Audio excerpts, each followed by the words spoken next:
우리 제1 청년들 같이 아주 빛이 나고 그래서 가만히 보니까 7학년이시더라고요.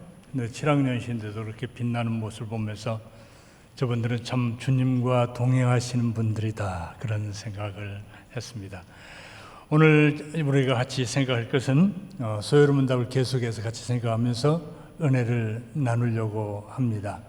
오늘 소요문답 13문을 같이 읽어보면서 오늘 이 주제를 가지고 같이 생각을 해보겠습니다. 우리 소요문답을 같이 볼까요? 제가 읽습니다. 우리 시조들은 그들이 지음을 받은 원래 상태를 유지하였습니까? 여러분들 한번 읽어볼까요? 그들의 의지로 지음을 받은 원래 상태에서 추락했습니다. 이 13문은 특별히 우리 조상들이 선악과 사건에 대해서 얘기를 합니다.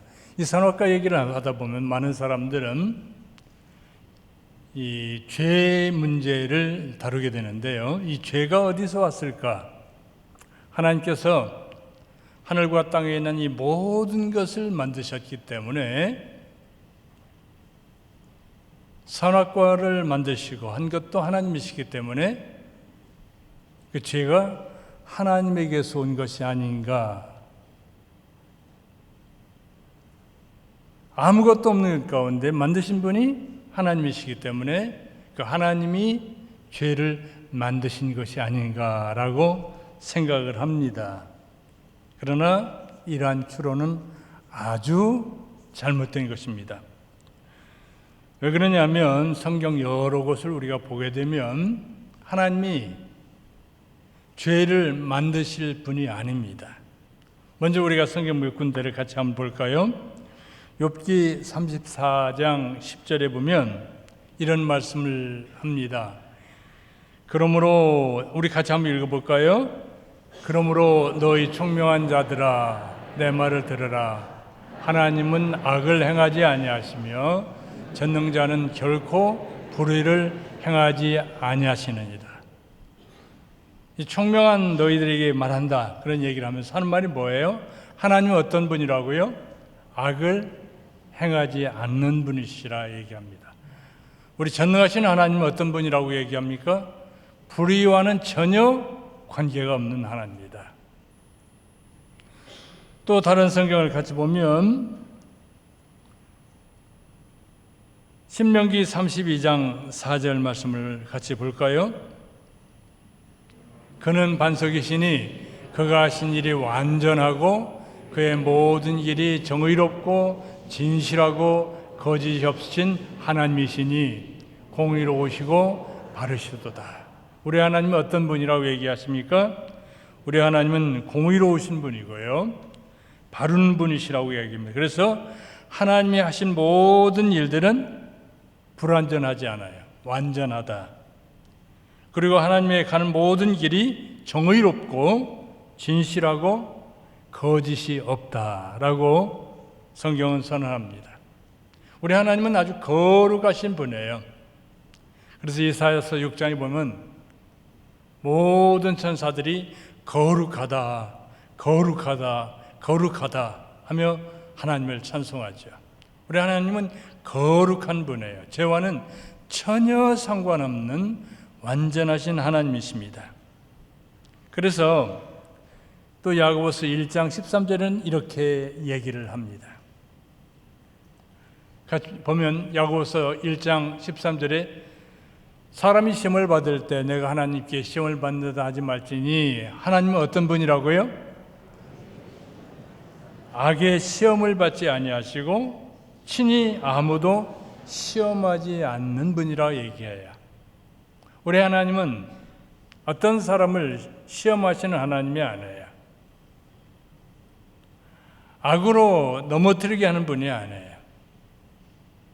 자, 이렇게 거룩하신 이 하나님을, 이 거룩하신 하나님이 죄를 지으신, 죄를 만드신 분이라고 생각하는 것은 하나님께 뭐라고 할까요? 하나님을 모욕하는 엄청난 죄악이라고 볼 수 있습니다. 우리 하나님은 우리가 죄를 범함으로 이 저주 아래 있게 됐을 때 우리를 구원하기 위해서 그의 외아들을 십자가에 내어주기까지 죄를 미워하시는 하나님이에요. 그 하나님을 죄의 저자라고요? 그분이 하나님 죄를 만드셨다고요? 이것은 천부당 만부당한 얘기입니다. 자, 그러면 죄는 어디서부터 왔을까요? 죄는 사탄에게서 왔습니다. 하나님이 천지를 창조하셨을 때 모든 것이 아름다웠습니다. 창세기 1장 31절을 보면 하나님께 모든 것을 지으신 다음에 보시니까 모든 것이 심히 아름답도다. 이 모든 것이 아름다웠습니다. 그런데 이 하나님 천지 창조 직후에 어떠한 사건이 일어났습니다. 성경에 어디에서 어떤 사건이 일어났다 이런 기록은 없어요. 그런데 우리가 성경 여기저기를 보면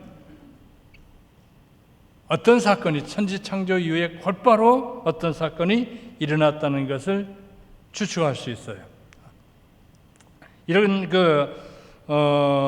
어떤 그 사건, 다른 말로 한다면 천사 가운데 몇이 하나님을 대적하는 일이 있었다고 추정할 수 있습니다. 이를 암시하는 말씀이 예수님의 말씀을 통해서 알 수 있어요. 예수님은 자기를 대적하는 무리들을 향해서 그들을 향해서 야단을 치면서 그들의 그 마음속에 있는 그 악한 마음을 사탄에게 쏜 것으로 얘기합니다. 그러면서 이런 얘기를 하세요. 자, 우리 요한복음 8장 44절 말씀을 오늘 성경을 좀 제가 많이 봅니다. 요한복음 8장 44절에 예수님이 하신 이런 말씀을 너희는 너희 아비 마귀에게서 났으니 너희의 아비의 욕심대로 너희도 행하고자 하느니라. 그는 처음부터 사려는 자요 진리가 그 속에 없으므로 진리에 서지 못하고 거짓을 말할 때마다 제 것으로 말하나니 이는 그가 거짓말쟁이요 거짓의 아비가 되었습니다. 이 처음부터라고 말을 씁니다. 이 사탄이 나온 것을 처음부터라는 말을 쓰는데요. 이런 게 처음부터라는 말을 사도 요한도 요한 3서 8절에 보면 이렇게 얘기해요. 마귀는 처음부터 범죄한 자라. 이 처음부터란 말은 태초 후 처음이란 말이에요. 그러니까 이 사탄이 죄를 범한 것은 뭐냐면 태초 후 처음, 하나님께서 천지를 창조하시자마자 그들이 범죄했다는 겁니다. 이것을 우리에게 여기서 암시해 주고 있습니다. 그러므로 이 세상에 최초로 죄를 범한 자는 누구인가? 아담이 아니고 마귀입니다. 사탄입니다. 이 사탄이 최초로 타락하고 그로부터 죄가 왔다고 우리는 볼 수 있죠. 자, 그러면 사탄은 어떤 죄를 졌습니까? 사탄이 어떻게 타락했습니까? 이 사탄의 타락은 자기 스스로 하나님처럼 높아지려고 했다는 것을 알 수 있습니다. 사도 가운데 한 사람이었던 유다는 유다서에 이렇게 얘기합니다. 유다서 6절에, 유다서는 장이 없죠? 6절에 이 마귀에 대해서 얘기하면서 이렇게 얘기합니다. 또 자기 지위를 지키지 아니하고 자기 처소를 떠난 천사들을 큰 심판의 날까지 영원한 혈복으로 흑암에 가두셨다.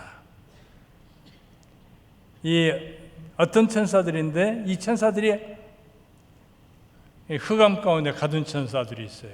이 천사들은 악한 천사들이죠. 근데 이 천사들이 왜 그렇게 악하게 됐습니까? 자기 주의를 지키지 않았습니다. 그리고 자기 처소를 떠난 천사들이라고 얘기를 합니다. 유다의 이 말씀은 이 사탄의 타락을 암시한 이사야서의 말씀과 아주 상통한다고 얘기할 수 있어요. 이사야서 14장 12절에서 14절은 이렇게 말씀이 기록되어 있습니다. 우리 같이 한번 읽어볼까요? 너 아침의 아들 계명성이여 어찌 그리 하늘에서 떨어졌으며 너 열국을 엎은 자여 어찌 그리 땅에 지켰는고.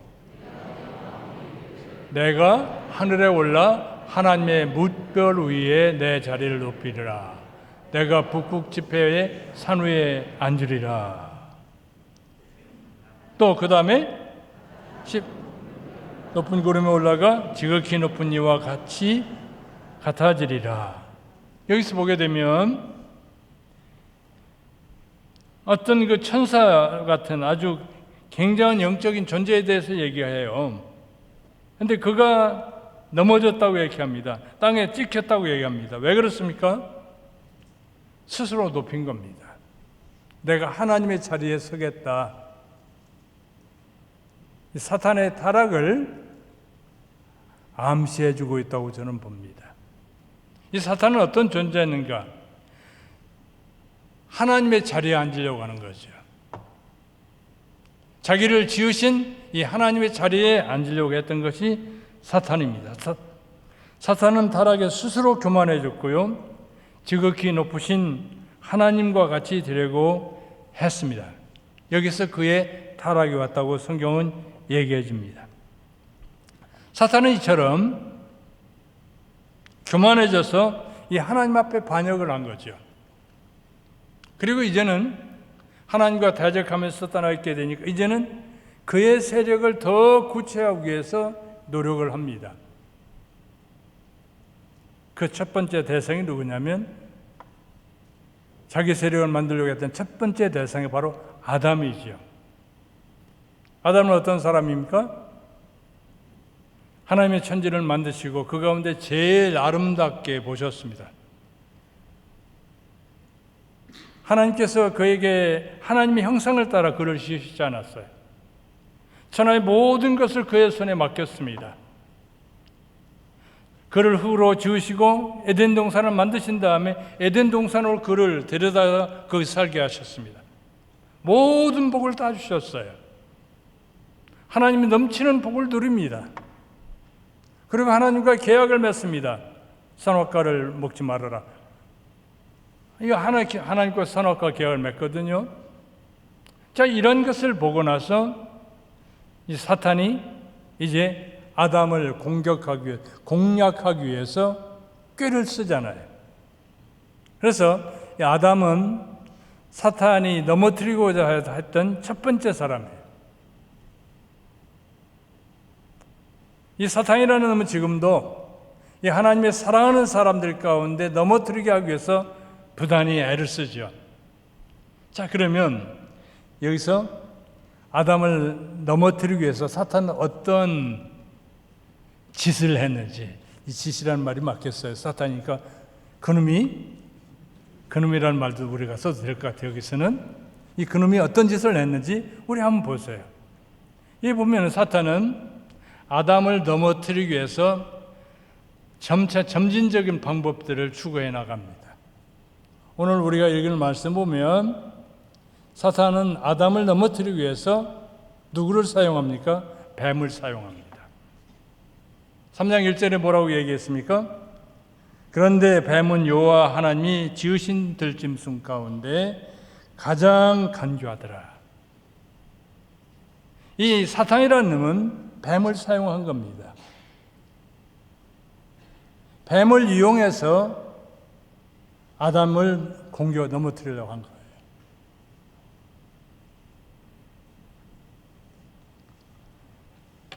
이 사탄이라는 뱀이라는 놈은 아주 굉장히 간교했다 그랬습니다. 들짐승 가운데 가장 간교했던 자기와 닮은 사람을 존재를 활용하는 거죠. 그리고 두 번째는 어떻게 합니까? 누구에게 접근합니까? 이브에게 접근하죠. 왜 이브에게 접근했을까요? 아담에게 직접 와가지고 유혹하지 않고 왜 이브에게 접근했을까요? 저는 한 두어 가지 이유가 있다고 생각을 해요. 첫째는 이브는 아담이 사랑하는 사람이기 때문에 하나님이 아담의 갈비뼈에서 이불을 지으셨을 때 아담은 이불을 보면서 이는 내 뼈 중에 뼈요 내 살 중에 살이다. 아주 최고의 사랑 고백을 하잖아요. 그렇게 얘기하잖아요. 이브를 아담이 너무 사랑하니까 이브한테가 무슨 얘기하면 그 아담도 넘어갈 거거든요. 이 사랑하는 사람이니까. 그렇잖아요. 우리도 내가 사랑하는 사람이 무슨 얘기를 하면 뭐든지 믿잖아요. 그러니까 이 사탄의 전략은 뭐냐면 아담한테 직접 해서 넘어뜨리려고 하는 것이 아니라 뱀을 통해서 이브에게 접근하는 거예요. 왜? 이브는 아담에게서 가장 약한 부분이에요. 두 번째로 왜 이브에게 접근했을까?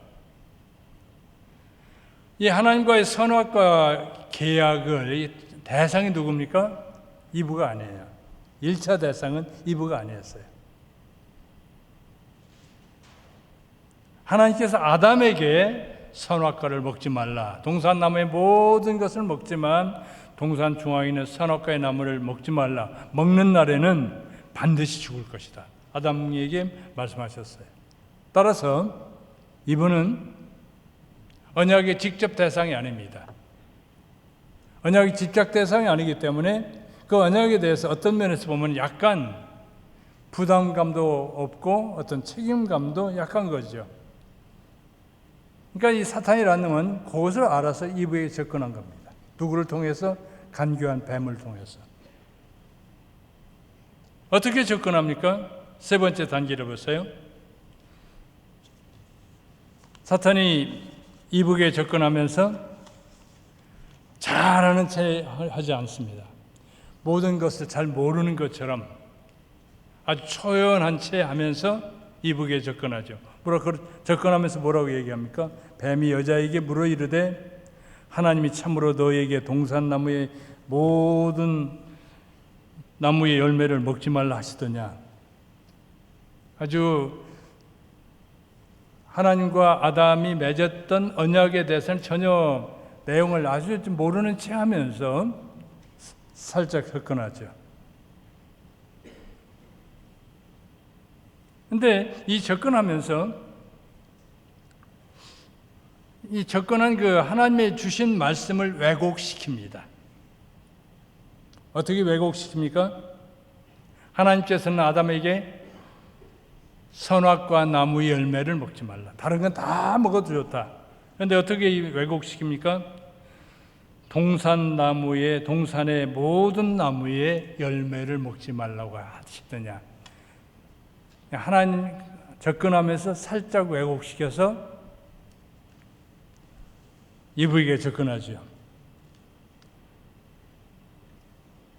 그러니까 여기에서 또 우리가 보게 되면 이 말 보면 이 말 속에 뭐가 또 심어 있어요. 그 어떤 것이 숨어 있느냐면 이 하나님을 아주 인색한 분처럼 얘기해요. 하나님께서 모든 과일을 먹게 말라고 했느냐. 하나님은 모든 과일을 먹되 선악과 나무를 먹지 말라고 그랬어요. 그런데 이 사탄이라는 놈은 이브한테 접근하면서 뭐라고 얘기합니까? 모든 과일을 먹지 말라고 했느냐. 아주 하나님을 아주 인색한 사람처럼 이렇게 만들어 놓는 거죠. 말하면서 아주 우아하게 이 하나님을 왜곡시킵니다. 이 사탄의 전법이 바로 이렇게 이런 살살해서 넘어가는 거죠. 이 사탄의 전법은 그래서 네 번째로 이 뭐랄까 왜곡시키는 거예요. 이 왜곡된 말씀을 듣고 나서 이브도 왜곡된 하나님에 대한 지식을 표현합니다. 이브가 뭐라고 얘기합니까? 여기 보니까 동산 중앙에 있는 나무 열매는 하나님의 말씀에 너희는 먹지도 말고, 그러니까 모든 나무를 먹지 말라고 한 것이 아니라 동산 중앙에 있는 나무는 먹지 말라고 했다고 하는데 뭐라고 얘기합니까? 그 말씀을 또 왜곡시켜요. 하나님 말씀에 너희는 먹지도 말고 만지도 말라. 만지지 말라는 말은 없습니다. 또 어떻게 또 왜곡시킵니다. 너희가 먹으면 죽을까 하노라. 아주 확실한 얘기를 불확실한 것처럼 왜곡시켜서 대답을 합니다.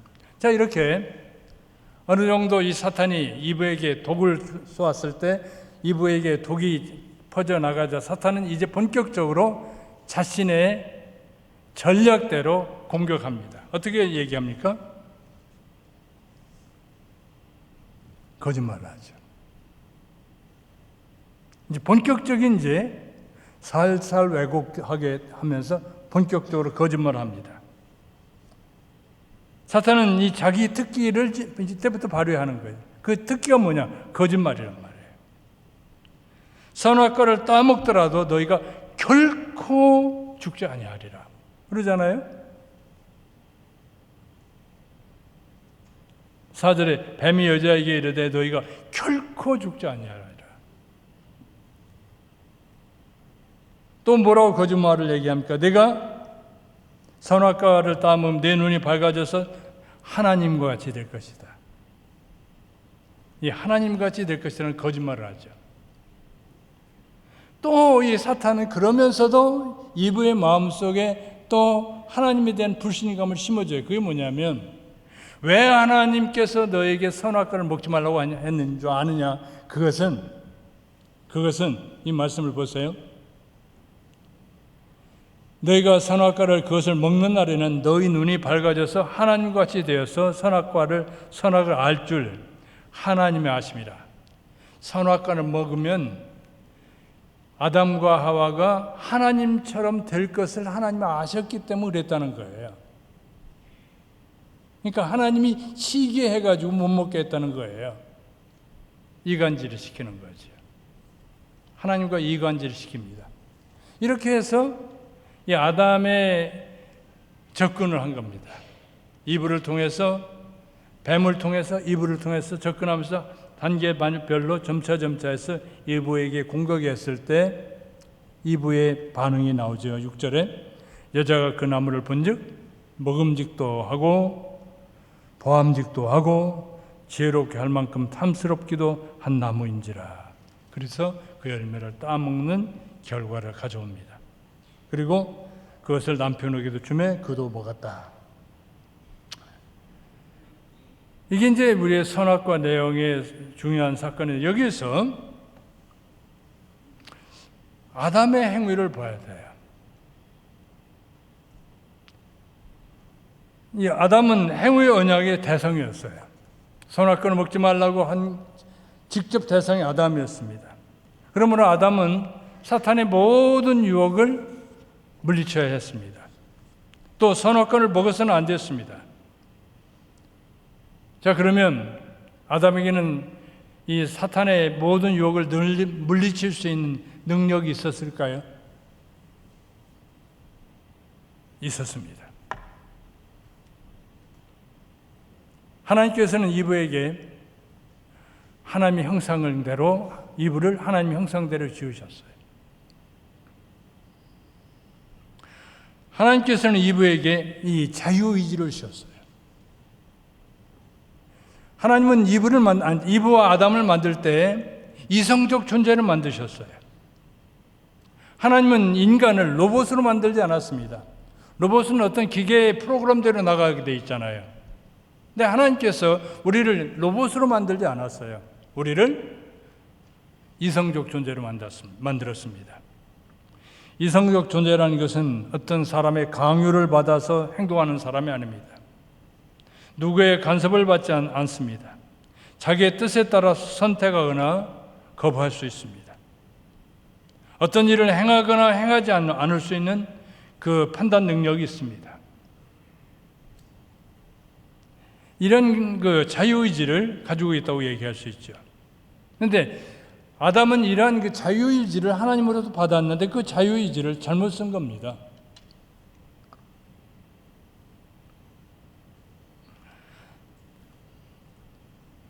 아담이 하나님 편에 설 수도 있었고 사탄 편에 설 수 있었는데 아담은 이 사탄의 유혹을 받았을 때 사탄 편에 서게 된 거죠. 그래서 선악과를 따먹었습니다.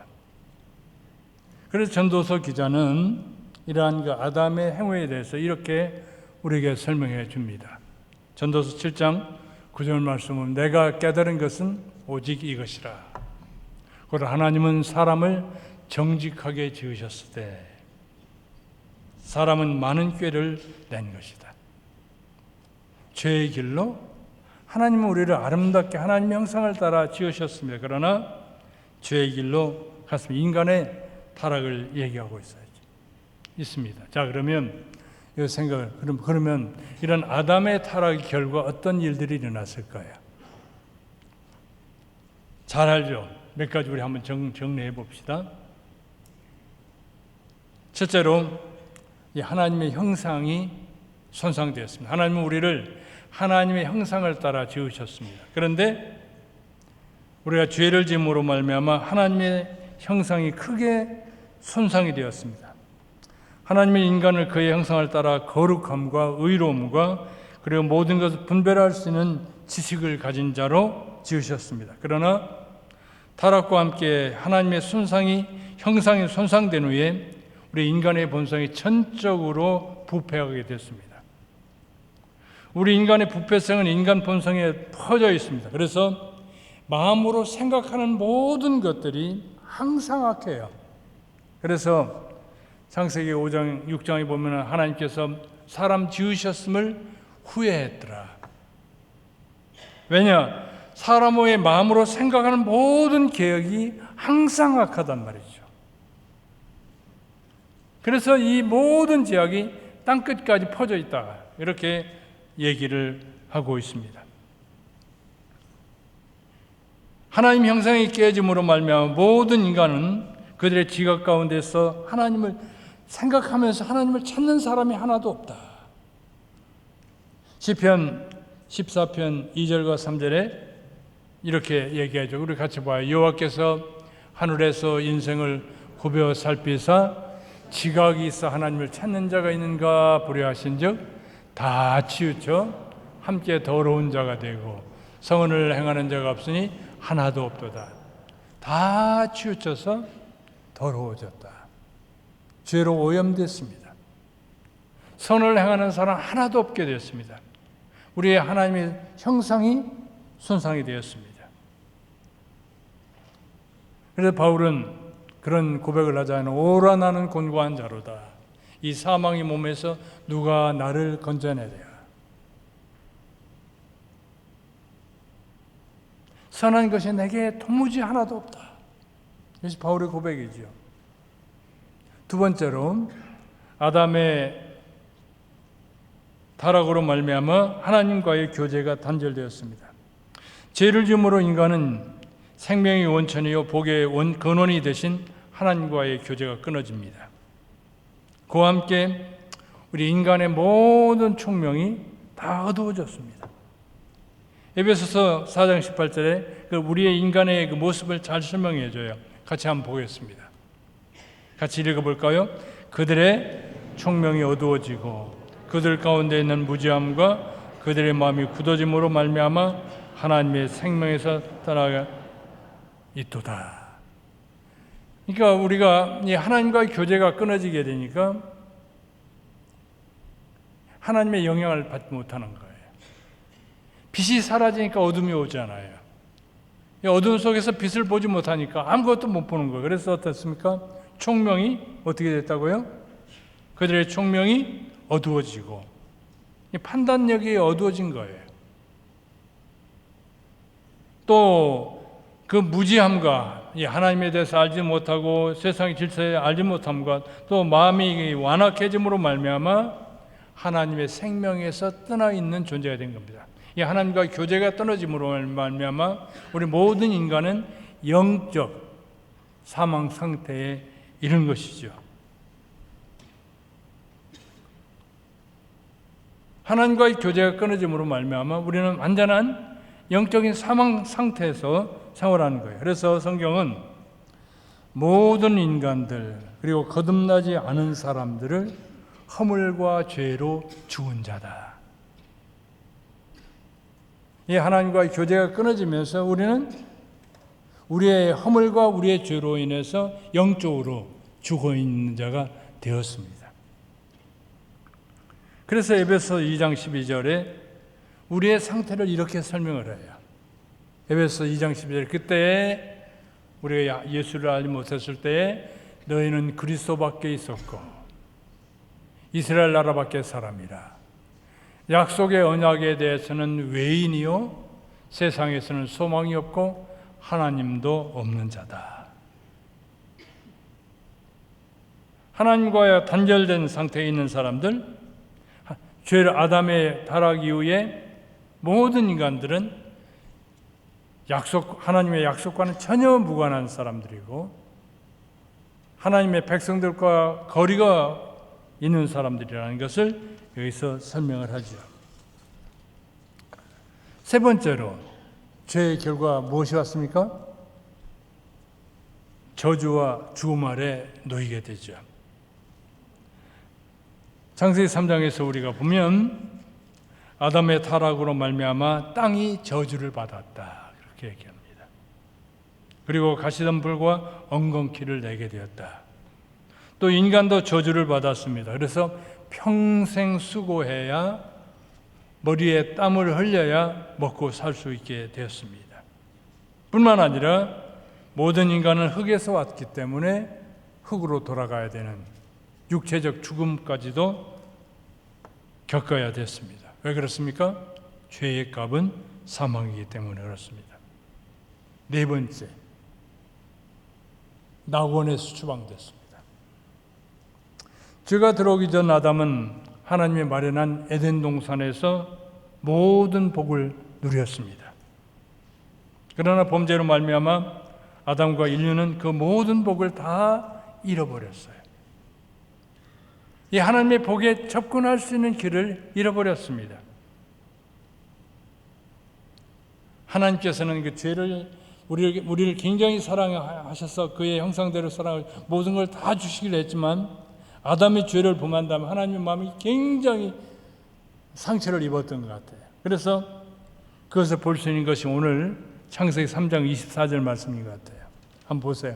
하나님이 얼마만큼 막 서운했으면 우리에게 주셨던 그 모든 복들을 해서 우리를 제거했을까, 제외시켰을까.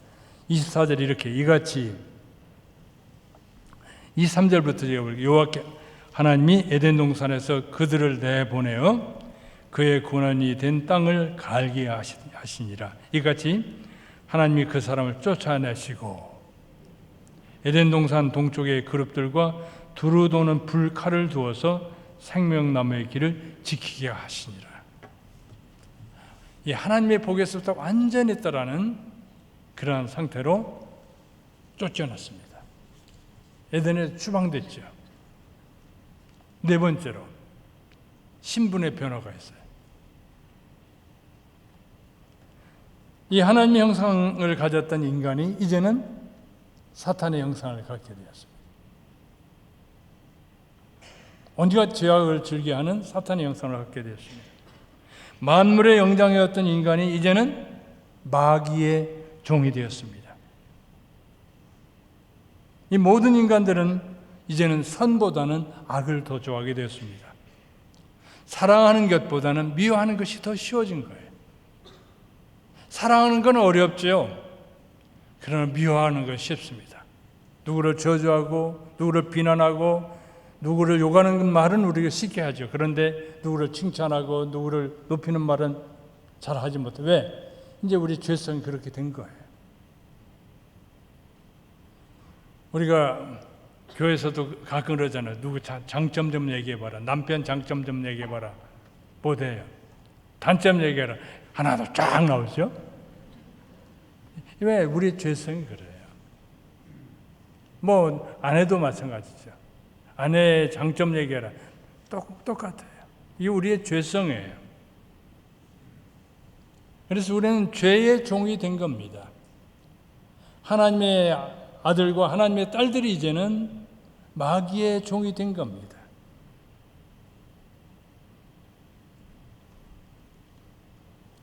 그래서 여러분, 누가 깨끗한 것을 더러운 것 가운데서 낼 수 있으리까? 하나도 없나이다.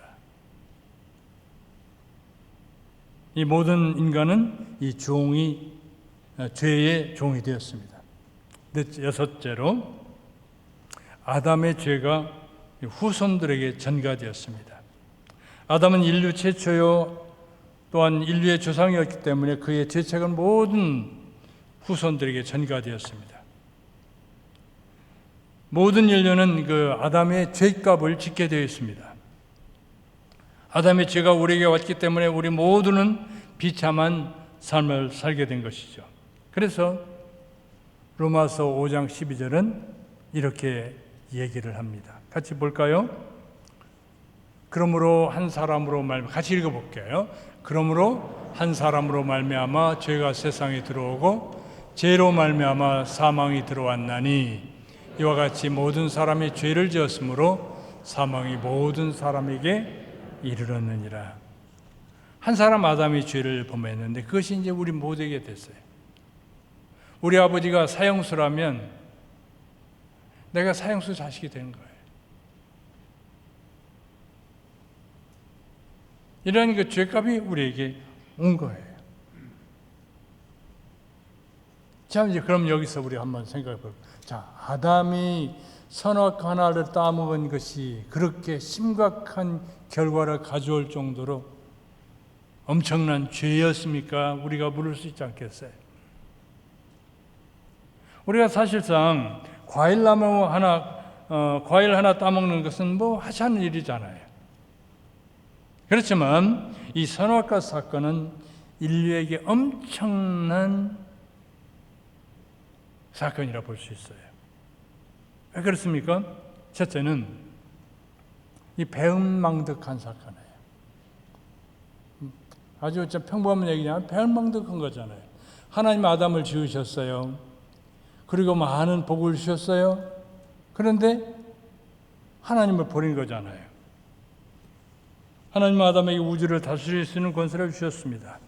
에덴 동산을 지으시고 아담이 그곳에 살 수 있도록 하셨습니다. 생명나무를 비롯한 각종 나무를 그가 주어서 영원히 살 수 있도록 해주셨습니다. 그러나 아담은 그 주신 모든 하나님을 배신한 거 아니에요.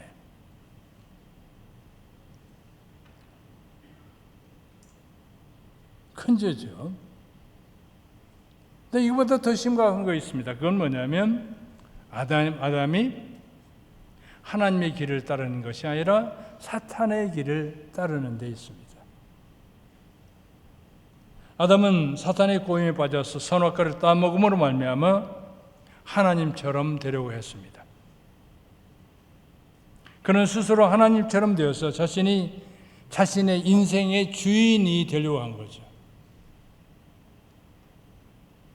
자기 의지로 자기의 뜻을 따라서 살려고 한 거예요. 우리가 애들 키우다 보면 조금 크면 냅둬요. 내 맘대로 할 거요. 하나님 우리를 지으셨는데 하나님의 뜻을 하는 게 아니라 나도 내 생각대로 살려고 하는 경우가 많이 있잖아요. 이게 바로 반역과 같은 거예요. 사탄은 자기 스스로 하나님의 자리에 서려고 했습니다. 내가 내 인생의 주인이 되려고 한 거죠. 이 길을 바로 아담이 따라간 겁니다. 그래서 아담 마음속에는 이제 하나님이 없습니다. 내가 내 모든 일의 주인입니다. 그래서 주님은 이렇게 말씀하시잖아요.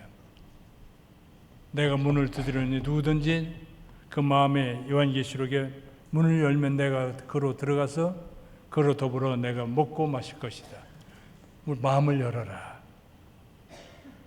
아담의 상태는 지금 마음을 하나님을 쫓아낸 상태입니다. 그리고 내가 주인인 상태입니다.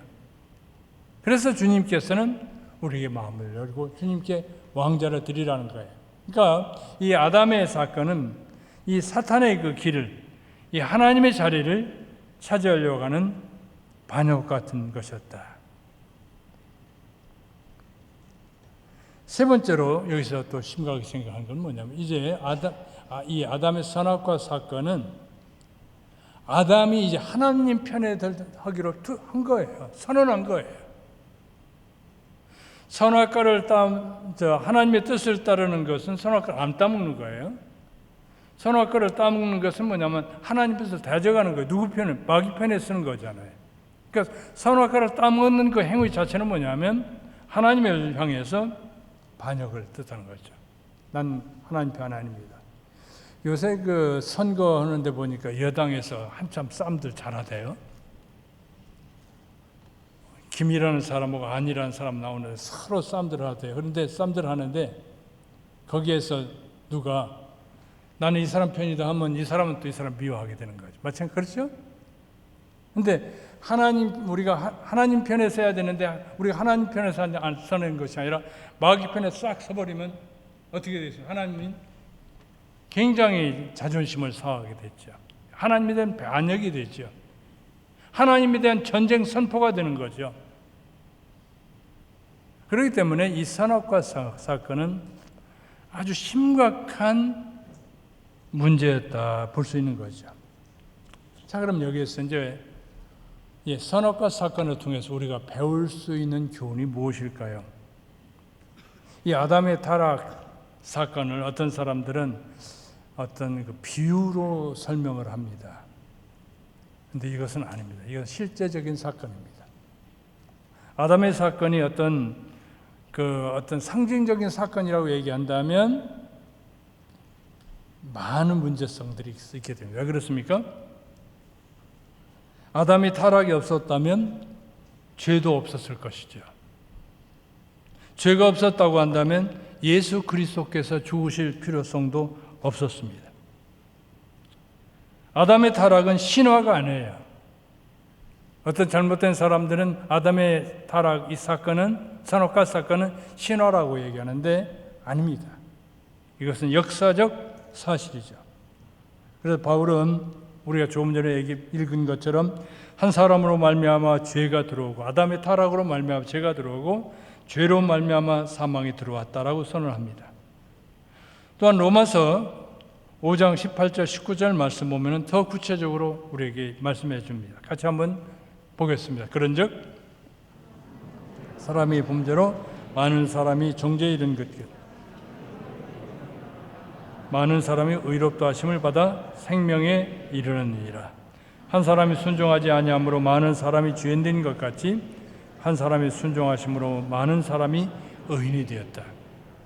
한 사람 아담이 범죄함으로 말미암아 모든 사람이 죽게 되었고 다른 아담 예수 그리스도께서 우리를 위해서 죽어 주심으로 하나님의 말씀에 순종함으로 말미암아 우리 모든 사람들이 의인이 되었다. 이렇게 선언을 합니다. 그러므로 아담의 사건은 신화 얘기가 아니에요. 실제적인 역사적인 사건이었다는 것을 기억을 해야 된다는 거죠. 두 번째로 오늘의 말씀의 결론을 여기서 찾으려고 합니다. 사탄이라는 놈은 아담의 에덴 동산에서만 있었던 것이 아니라 지금도 활동하고 있다는 사실을 우리는 명심을 해야 됩니다. 사탄은 거짓말을 쟁이고 거짓의 압입니다. 그 속에 진리가 없다고 말씀합니다.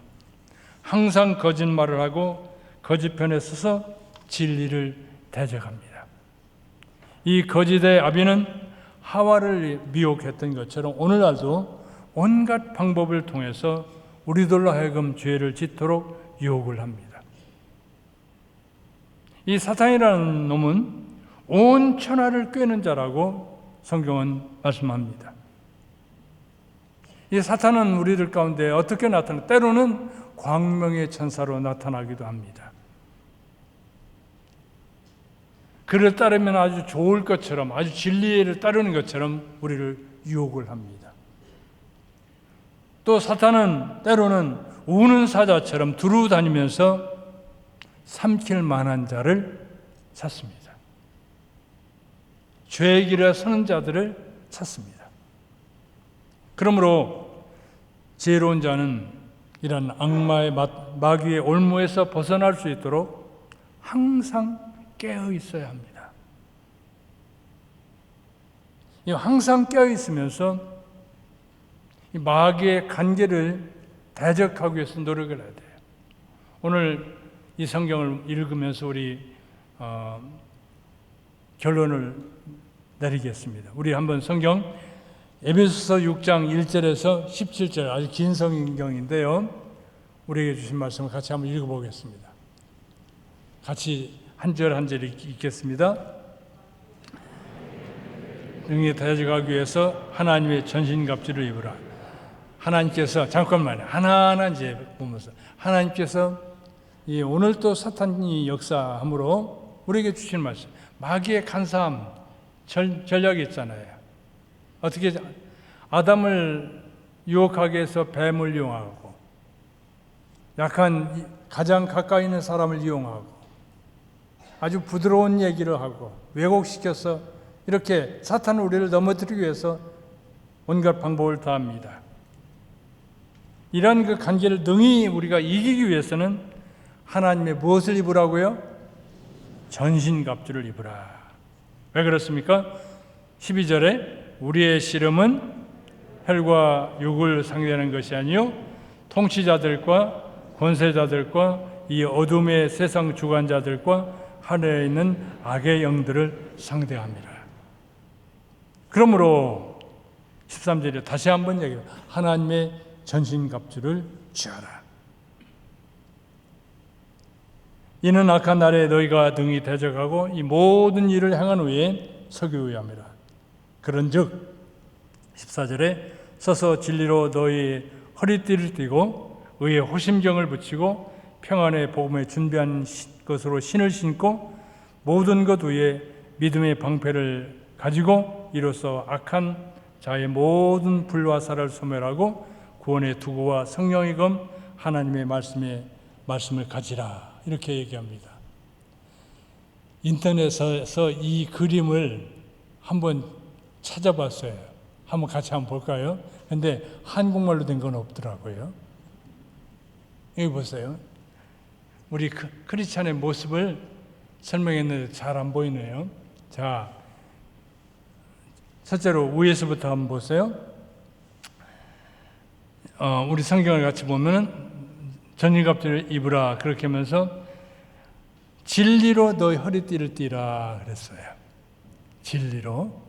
그러니까 우리의 모든 삶에서 진리의 허리띠를 띠고 그 다음에 의의 호심경. 이 호심경이라는 건 뭐냐면 여기 앞에 붙이는 거 있잖아요. 그거거든요. 또 평안의 복음의 신발이 말이에요. 어디니 가는데 평안을 전하는 자가 되라는 거죠. 전도하는 거예요. 복음을 전하는 자가 되는 거예요. 평화의 복음을 전하는 자가 되고 그 다음에 어떻게 했어요? 또 믿음의 방패. 전능하신 하나님이 나와 함께 하실 것이다. 내가 구원받은 자라는 것, 하나님께서 우리를 사랑하신다는 그 믿음, 그 믿음의 방패를 가지고 또 이로써 능히 악한 모든 걸 하기 위해서 구원의 투구, 내가 구원받은 하나님의 자녀라는 그 확신을 갖고 그 다음에 성령의 검을 가져라. 말씀을 가져라. 그렇게 해서 어떻게 하라고요? 사탄과 싸우는 거죠. 에베소 4장 27절은 마귀에게 그래서 이렇게 완전 무장한 다음에 마귀에게 틈을 주지 말라 그렇게 얘기해요. 마귀가 우리를 공격해오지 않도록 마귀는 삼킬 자를 찾는다고 그랬잖아요. 그러니까 늘 우리가 정신 차려야 되죠. 왜곡된 말씀에 빠져서는 안 돼요. 우리가 하나님 말씀을 왜곡시켜서 해서도 안 돼요. 그 말씀에 붙잡혀서 그 말씀 가운데 있으면서 틈을 주지 말고 그 다음에 적극적으로 사탄이 우리 마음속에 악한 생각을 넣어줄 때마다 우리를 유혹할 때마다 가까이 올 때마다 대적하는 자가 되어야 됩니다. 야고보서 4장 7절에는 그런 말씀을 하더라고요. 여기 성경을 인용하지 않겠습니다. 마귀에게 대적하는 거예요. 마귀와는 우리가 가까이 하는 게 아닙니다. 마귀는 우리를 넘어뜨리기 위해서 아주 교묘한 전략을 쳐서 슬금슬금 가까이 오지요. 가까이 올 때 그를 슬금슬금 아는 채면서 할 것이 아니라 이거죠. 대적하라. 그를 배척하는 겁니다. 그리고 하나님께 순종하라. 이것이 하나님께서 우리에게 주시는 교훈입니다. 오늘 우리 아담의 타락에 대해서 같이 생각하겠습니다. 인간이 어떻게 타락하게 되는가? 죄는 하나님으로부터 온 것이 아닙니다. 죄는 마귀에게 온 겁니다. 마귀라는 놈은 오늘도 우리를 넘어뜨리기 위해 수단과 방법을 가리지 않습니다. 우리의 연약한 부분을 알고 공격합니다. 이것을 막기 위해서 우리는 믿음의 전신갑주를 입고 깨어 있어서 사탄이 공격해오는 것을 깨달으면서 그 사탄이 우리 마음속에 어떤 죄악된 생각, 잘못된 생각이 있으면 사탄아 물러가라. 예수님께서 내가 예루살렘에 올라가서 대제사장들의 고난을 받고 죽은 지 사흘 만에 다시 살아나리라 이렇게 말씀할 때 베드로가 주님 그러면 안 됩니다. 그러면 안 됩니다. 그때 주님 뭐라 합니까? 사탄아 물러가라. 하나님께서 우리에게 주신 분명한 뜻이 있습니다. 그런데 내 마음속에 이 우리의 연약한 부분을 공격하는 이 사탄의 공격을 받을 때 우리는 사탄의 공격을 물리치는, 그리고 주님의 말씀에 순종하는, 이 성령에 순종하는 그런 믿음의 사람들이 되어야 될 줄을 믿습니다. 같이 한번 기도하겠습니다. 하나님 아버지, 은혜와 사랑을 감사합니다. 오늘 우리가 같이 아담의 타락에 대해서 같이 생각했습니다. 아버지 하나님, 우리가 연약할 때 늘 사탄은 우리를 넘어뜨리게 하려고 합니다. 아버지 하나님, 빌며 기도하는 것은 이 사탄의 공격을 이길 수 있는 저희들 될 수 있는 은혜를 허락해 주시옵소서. 믿음의 전신갑주를 입고 우리가 날마다 사탄과 싸우면서, 아니 주님의 말씀을 순종하면서 믿음의 걸음걸음을 걸어갈 수 있도록 저희 모든 성도들을 주님이 지켜주옵소서. 특별히 오늘 주 앞에 드린 제1남전도의 모든 우리의 어르신 노예 주의 은혜로 같이 하셔서 믿음의 승리자들이 될 수 있도록 주님께서 은혜를 주옵소서.